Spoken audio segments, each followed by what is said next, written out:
Whenever you're ready. Well, tell us a little bit about how it got started first, and then go into the story. So this was a short story that I came up with for my hi-fi person.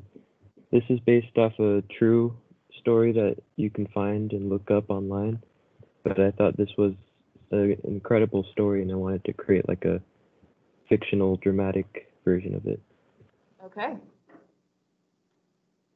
So actually, let me put you side by side with your story if I can.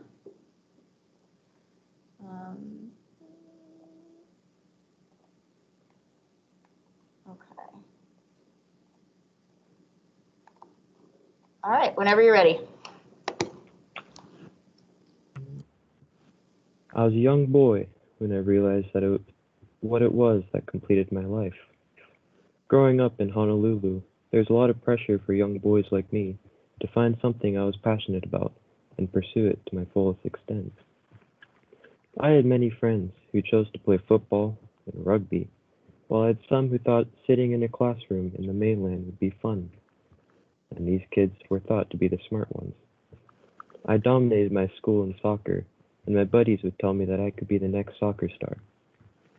But something about soccer just didn't make me feel the rush and excitement that I desired, whether it was because of the rolling around on the ground or the never-ending, resultless games. I just didn't appreciate the sport all that much. And that's when I saw something that made my eyes glow like a young boy in a candy store. There was a man out in the ocean, carrying a big plank of wood. At first I was amazed, but then I realized how stupid a man carrying a plank of wood into the ocean really was. So I looked away for a second. I decided to take one more peek, and you'll never believe the astonishment when I saw this man standing on the plank, riding on water. At first I thought I was crazy, and so I watched him for a while longer. And sure enough, this crazy guy was pretty much riding water. It was at that moment that I decided that riding a piece of wood in water was something I wanted to do. After learning what surfing was and learning from the man, whose name was Tiki, I've been practicing every day since then. Tiki left me to train myself once I turned 18, which was for the better since I had decided to become a swimmer. I was naturally gifted swimmer, good enough to represent the United States in the Olympics a few times, and win some medals for the country. While swimming brought out a certain amount of joy in me, it wasn't quite as fulfilling as surfing. Ever since my last race, I have brought my surfboard out each day, training to make a great name for myself in the sport of surfing, just like I did with my swimming career. I've always remembered the last thing that Tiki said to me before leaving. KISS, keep it simple, stupid. It's always been a piece of advice that I've stuck with, no matter how hurtful it may be. Anyways, enough about the past.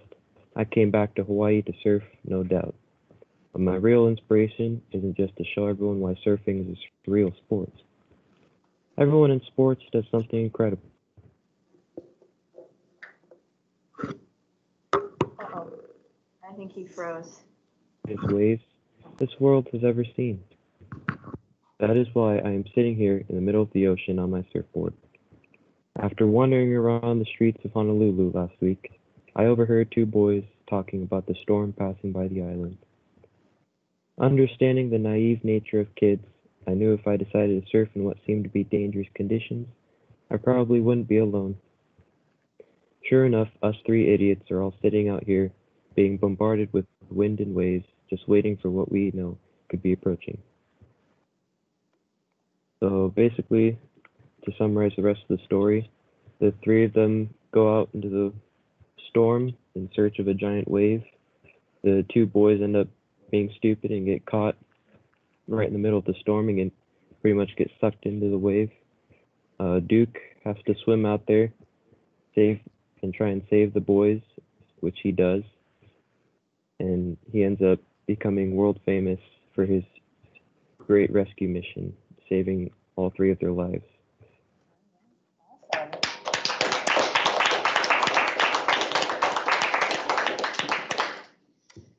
Thank you so much. I'm really impressed at how many creative writers we have in this class.